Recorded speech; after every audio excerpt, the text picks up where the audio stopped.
Bismillahirrahmanirrahim. Alhamdulillahirabbil alamin wa bihi nasta'in 'ala umurid dunya waddin.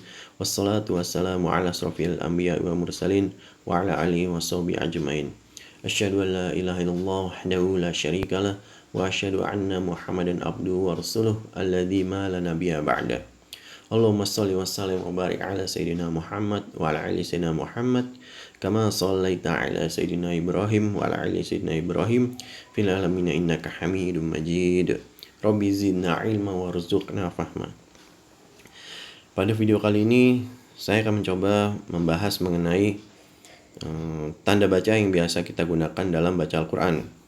Tanda baca itu ada 8: fathah, kasroh, domah, lalu nanti ada fathah tanwin, kasroh tanwin, domah tanwin, sukun, dan tasydid. Untuk pertama, kita akan bahas mengenai 3 tanda baca dasar. Sebelumnya sudah pernah saya bahas, yaitu tanda baca fathah. Fathah itu adalah garis di atas huruf hijaiyah yang memiliki vokal A, atau di sebagian huruf bunyinya menjadi vokal O. Untuk membaca fathah ini kita harus membuka mulut. Jadi mulutnya dibuka lebar, minimal 2 jari masuk ke mulut kita. Karena kalau mulutnya tidak dibuka lebar, maka hasilnya nanti bacanya akan miring. Jadi seperti E atau E gitu. Untuk kasroh itu garis miring yang berada di bawah huruf hijaiyah dan dibacanya I. Kasroh ini tipis. Untuk membaca kasroh ini bibir bawah diturunkan, jadi I. Untuk bibir atas tidak usah digerakkan, tapi bibir bawah digerakkan ke bawah, I. Nah, kalau mulutnya tidak dibuka seperti itu, nanti bunyinya juga akan terdengar miring, I, kayak I. Seharusnya tidak boleh, harus tetap I. Nah, yang terakhir itu adalah domah yang seperti angka 9 tidur. Nah, domah ini dibacanya dengan memonyongkan kedua mulut. U. Jadi jangan malu-malu untuk memonyongkan dua bibir kita pada saat membaca domah, karena memang begitu cara membacanya. Ya, seperti ini akan saya contohkan di tanda baca fathah. Nama saya Mala Rosa. Kata wajah toko sofa ada bahaya. Nah, ada beberapa huruf yang pada saat mendapatkan harokat fathah dia berubah menjadi O. Nah, itu hanya ada 8 huruf. Untuk yang tanda baca kasroh, ya harus seperti ini bunyinya. Ni, mi, si, mi, li, ri, si. Kiti, wiji, tiki, sifi, idi, bihi. Nah, untuk yang U, nah terus memonyongkan mulut. Numu, suyu, mulu, rusu. Kutu, wuju, tuku, sufu, udu, buhuyu. Ya, kalau dibaca seperti itu memang terdengar aneh. Nah, jadi cara membaca masing-masing tanda baca itu ada caranya, dan itu saya sudah jelaskan. Kalau masih belum sempurna juga, ya terus dilatih. Nah, kita masuk ke tanda baca yang berikutnya. Tanda baca berikutnya itu adalah tanda baca tanwin. Di sini tanwin mudah untuk mengingatnya karena hanya menambahkan tanwin di belakang katanya. Seperti misalkan fathah, ya fathah tanwin. Kasroh, ya kasroh tanwin. Domah, ya domah tanwin. Nah, tanwin ini adalah tambahan huruf N atau huruf Nun di belakangnya fathah. Jadi misalkan kalau fathah tanwin itu an, kalau kasroh tanwin itu in, kalau domah tanwin itu un. Nah, tandanya seperti apa? Itu tandanya adalah 2 garis di atas huruf hijaiyah untuk fathah tanwin. Dan 2 garis di bawah huruf hijaiyah itu kasroh tanwin. Dan yang bentuknya seperti 29 itu domah tanwin. Nah, di sini ada perbedaan apabila kita memakai mushaf cetakan Madinah, itu bentuk domah tanwinnya itu 6, bentuknya seperti 69 yang agak miring. 69. Nah, 69 ini kalau kita lihat nanti di mushaf cetakan Madinah itu ada perbedaan. Perbedaannya adalah hanya untuk menunjukkan bahwa untuk yang satu ini dibaca idhar, yang satu ini dibaca gunah atau bisa ikhfa atau bisa idgham bi gunah. Nah, yang 69 itu adalah tanda baca domah yang dibacanya idhar. Jadi tidak ada gunahnya. Tetapi kalau yang bentuknya 99 itu tanda bacanya artinya dibaca gunah atau mungkin masuk ke hukum ikhfa atau idgham bi gunah. Tapi kalau misalkan di Al-Quran cetakan Indonesia itu rata-rata masih pakai yang seperti ini 29. Sebenarnya tidak ada perbedaan, cuman untuk mempermudah kita aja supaya lebih paham cara bacanya. Nah, untuk fathah tanwin dan kasroh tanwin juga begitu. Kalau bentuknya garisnya lurus seperti ini sejajar, itu berarti dibacanya idhar. Tetapi kalau ditulisnya agak tidak sejajar fathah tanwin dan kasroh tanwin, maka itu menandakan bahwa ada hukum gunah di situ antara ikhfa atau idgham bi gunah gitu. Tapi kalau balik lagi, kalau di Al-Quran cetakan Indonesia biasanya tidak ada, dan biasanya untuk gunah itu diberi tanda tasydid di huruf berikutnya.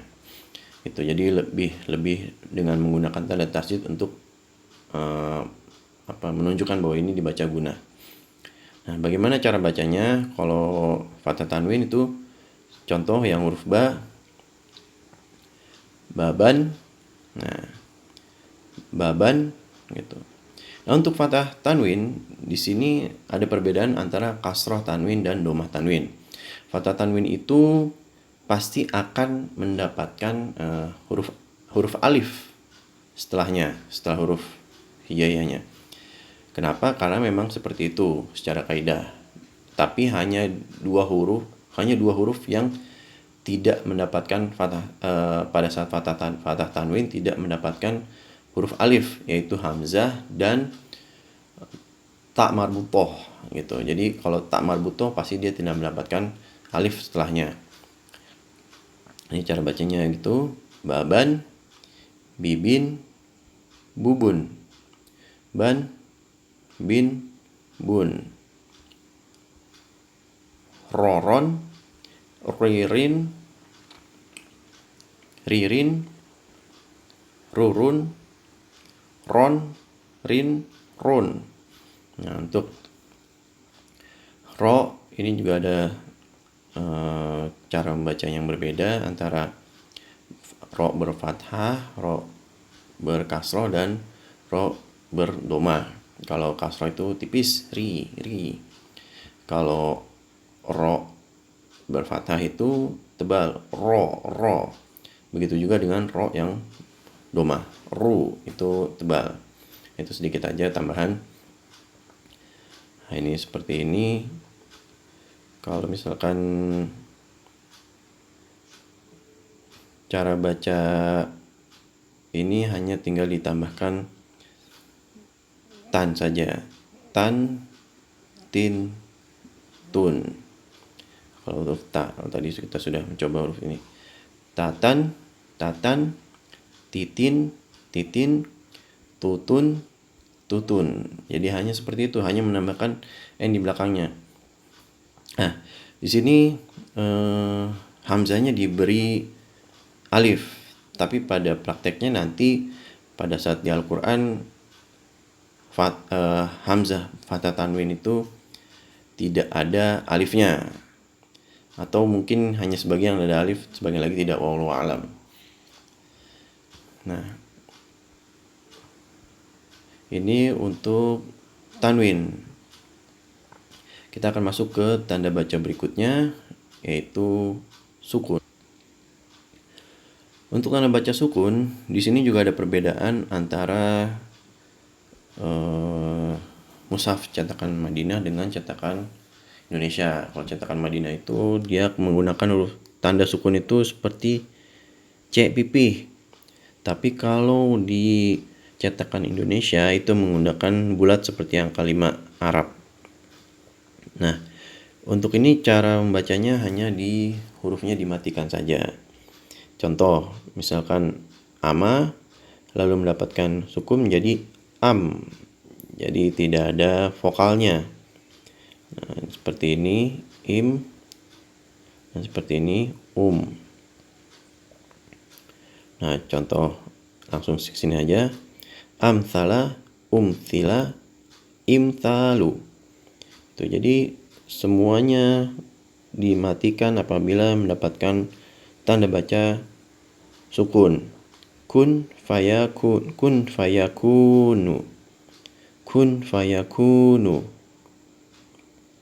Nah, hanya nanti kalau mendapatkan huruf sukun ada di 5 huruf hijaiyah, yaitu yang sudah kita kenal, yaitu ba, jim, dal, po, dan kof. Itu masuk ke dalam huruf-huruf yang mempunyai sifat qalqalah, jadi bacanya mantul. Seperti ini saya contohkan dulu. Madrasatun, mudkhilun. Jadi dibacanya ada pantulannya. Nah, nanti masalah pantulan seperti apa qalqalah akan dibahas lebih detail di video-video berikutnya. Yang terakhir kita akan membahas tanda baca tasydid. Nah, tanda baca tasydid ini adalah tanda baca double, tanda baca untuk huruf double. Nah, tanda baca ini seperti huruf W kecil, atau boleh kita bilang seperti kepalanya huruf sin atau shin, ya. Tapi biasa mungkin lebih mudah kita tanda bacanya seperti huruf W kecil. Nah, ini berada di atas huruf hijaiyah. Nah, maksudnya seperti apa? Maksudnya yaitu setiap tanda baca dan setiap huruf yang mendapatkan tanda baca tasydid, maka itu dibaca seperti ada 2 huruf di dalamnya. Yang satu hurufnya bersukun atau mati, yang satu lagi berharokat, tergantung nanti harokatnya itu fathah, kasroh, atau domah, atau fathah tanwin, kasroh tanwin, atau domah tanwin. Nah, cara bacanya untuk 2 huruf nun dan mim, dia punya sifat gunahnya akmal atau sempurna. Jadi dibacanya lebih dari 2 harokat, tapi tidak boleh lebih dari 3 harokat. Anna. Kalau misalkan ini nunnya kita ganti mim, jadi amma gitu. Jadi dibacanya seperti itu. Jadi harus lebih dari 2 harokat, 2 harokat lebih sedikit, dan tidak boleh lebih dari 3 harokat. Anna, amma. Nah, untuk yang huruf-huruf yang mempunyai sifat qalqalah pada saat dia mendapatkan tanda baca tasydid, maka tidak ada pantulan, langsung tadda, tadda. Nah, saya contoh ro, jarro, jarro, jarro gitu. Tadi bacanya seperti itu. Jadi huruf yang pertama bersukun, huruf yang kedua itu berharokat sesuai dengan harokatnya, apakah fathah, kasroh, domah, atau fathah tanwin, kasroh tanwin, domah tanwin. Nah, memang pada dasarnya ini membantu kita bahwa memperingkas bacaan itu. Kenapa? Karena pada awalnya memang sebelum ada dibuat tanda tasydid ini, tulisannya memang ditulis double seperti ini. Seperti ini semua dalam Al-Qur'an gitu. Nah, sekarang dipermudah dengan adanya tasydid. Nah, seperti ini. innahum jahannama wa rabbaka fakabbir min syarri syarraba salluhu sallama muttasilun ittaba'a tamathala yumathiluna sajjala sijilun rahama yusahhibu sakhkhara lana qaddama yuqaddimu. Nah, jadi seperti itu bacanya. Seperti ada dua huruf, yang satu sukun, satu lagi berharokat. Cukup mudah sebenarnya untuk diingat. Tanda bacanya juga itu bukan tanda baca yang sulit kita hafalkan, hanya garis bentuk bulat dan W kecil gitu. Ya, sekian video kali ini. Semoga bermanfaat. Wallahu a'lam bishawab. Yang benar datangnya dari Allah, dan kalau ada kesalahan dari saya selaku manusia yang tidak pernah luput dari kesalahan. Wassalamualaikum warahmatullahi wabarakatuh.